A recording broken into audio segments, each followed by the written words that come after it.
You ready for chapter 16? On stage at the comedy club. If you remember, they were all practicing some skits for the comedy club, and that's part of their score. So let's see what happens. Despite the disturbing signs, my day out had done me a world of good, and I was planning a long, dozy evening in somebody's cabin. But I had forgotten one thing. It was Happy Hollow Comedy Club night, and as much as I would have liked a nap, I knew I wouldn't get one. After dinner, Aldo brought Og and me into the dining hall and gave us ringside seat near the stage. It looked a lot bigger than it had ever had before. I was concentrating on remembering my part when Hap Holloway came out on stage with a very serious look on his face. "Before we start, we need to do a little talking," he said. "There were some signs that went up today about freeing our animals. First off, if you want to talk about a problem, just come to me. No need to put up signs anonymously." Anonymous was the funny name people called themselves when they didn't want to give their real names. "It's a good issue to discuss," he said, "so let me say this. We're hoping to release Lovey, but only when she's completely healed. Jake has been our camp mascot for a while, but I'd be happy to see how you feel about releasing him." I gulped harder. It sounds like Hap Holloway was in favor of letting us all go wild. My whiskers twitched a little as I listened intently. "As for Og and Humphrey, they are pets. They are not to be released into the wild. They are only on loan to us. Understand?" He waited, and there was an uproar from the crowd. Half of them were chanting, "Humphrey, Humphrey, Humphrey." The other half were chanting, "Og, Og, Og, Og, Og."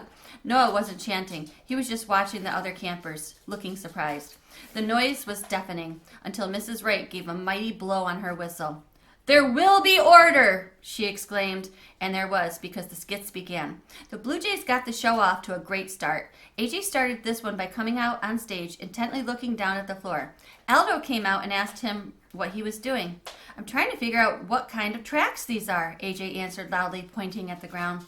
Aldo said, "They look like wolf tracks to me." Then Simon came in and asked Aldo and AJ what they were doing. When they explained, Simon said, "They look like bear tracks to me." Brad came in and asked what they were doing, and said, "They look like badger tracks to me." This went on a few times with the other Blue Jays until AJ came rushing in again and said, "You guys, those are train tracks." Suddenly, Richie came in, leading Miss Mack, Aldo, and Maria, and even Mrs. Wright directly toward the rest of the boys. They were hanging on to each other's waist, huffing and puffing, tooting and chugging. Yes, Mrs. Wright blew her whistle like a real train while the Blue Jays ran off screaming. The skit was a hit. I laughed and cheered, and so did the others. I was so happy, happy, happy for the Blue Jays, I almost forgot that I would have to be out there soon. The Chickadees came next. One by one, they joined Abby, who was standing with her legs deeply bent, just as they looked as if she was sitting on a real bench. There was no bench, but they did a good job of pretending to sit on one. Once all the girls were sitting on the bench, Maria came strolling by and asked them what they were doing. "We're sitting on this invisible bench," Marissa answered. "Oh," Maria said. Then she pointed to the other side of the stage. "But I moved it over there yesterday." With that, the Chickadees all tumbled to the floor, while the crowd laughed and clapped. I clapped too. Next were the Bob Whites.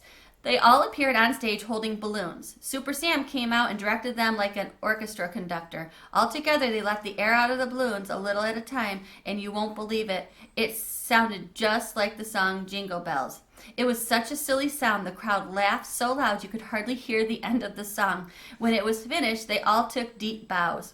I was cheering too, until Miranda came and whisked my cage off the table, a little roughly, I must say. "Bye, Og. Enjoy the show," I squeaked to my friend. Miss Mack and the other Robins were setting up a standalone door on the stage with the curtains on either side of it while Miranda put my cage directly behind it. "Okay, Humphrey," Miranda said in a calming voice. "It's showtime. You know what to do." I was all alone in the middle of the stage, although no one could see me yet. The skit began as Kayla came up to the door and opened it partway. Then she slammed it shut immediately and began running around the stage screaming, "Help! Help!" Lindsay ran on stage and asked her what was wrong. "There's a monster behind the door! A big scary monster!" she yelled. "No way!" said Lindsay. Then she opened the door, shut it again, and began running around the stage shouting, "Help! Help!" When Miranda came out and asked what was wrong, Lindsay described the monster's glowing eyes, red fangs, and ugly face. Then she asked if anybody was brave enough to take a look at it. Gail was next. She took one look, screamed, and ran away. Oh, she was a good screamer, too.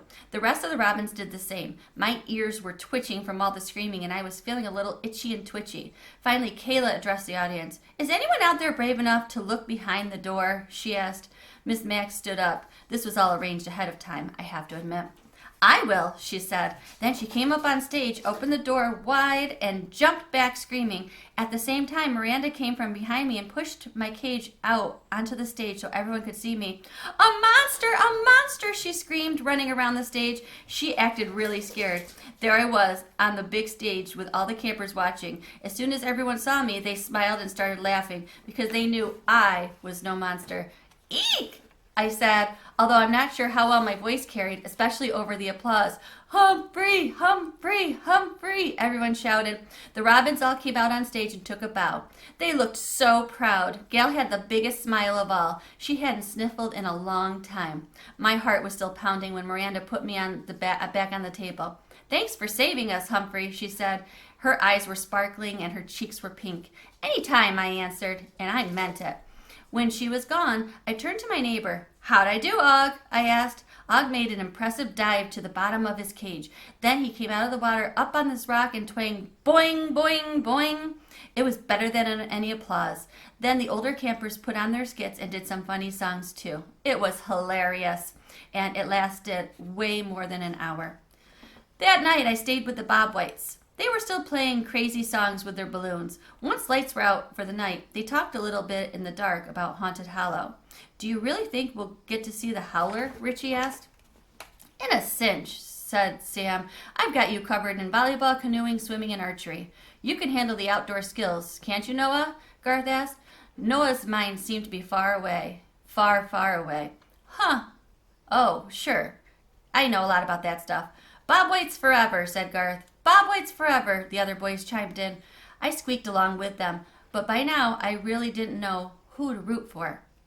The next morning, right before breakfast, Saya slipped into the rec room to visit Og and me. I am very tired today, she told us. Last night, Abby marked up the whole cabin with twigs and rocks so we could practice reading trail markings. We even got in trouble for keeping our lights on too late, Saya sighed. That won't help our camp spirit score. My. I couldn't think of anything else to say. Here I'd been listening to funny balloon music while Saya had to work late. I tell you, Humphrey, I like Camp Happy Hollow very much, but I'll be glad when the clash of the cabins is over so we can relax and have fun, she said. Suddenly a deep voice spoke. What's this? An unhappy camper? It was Hap Holloway. He'd been standing at the door listening. Saya jumped when she heard him, but when she turned to look at him, he had a friendly smile on his face. I'm always looking for ways to make Camp Happy Hollow a happier place, he said. Sounds like you might have some good ideas, Saya. Why don't you come to my office and we'll talk for a few minutes? Saya looked down at the floor. I was hoping for her sake that she didn't cry. You'll be doing me a favor, Hap said in a softer voice. Okay, Saya said, if it will help you. Then she followed Hap out of the rec room. I watched her through the window, following him up to a cabin where he and the counselors had an office. She glanced back at me once, and I gave her a wave of my paw. Good luck, Saya, I said, wishing with all my heart she could hear me. Note to self, an hour of comedy is fun, but laughs don't always last.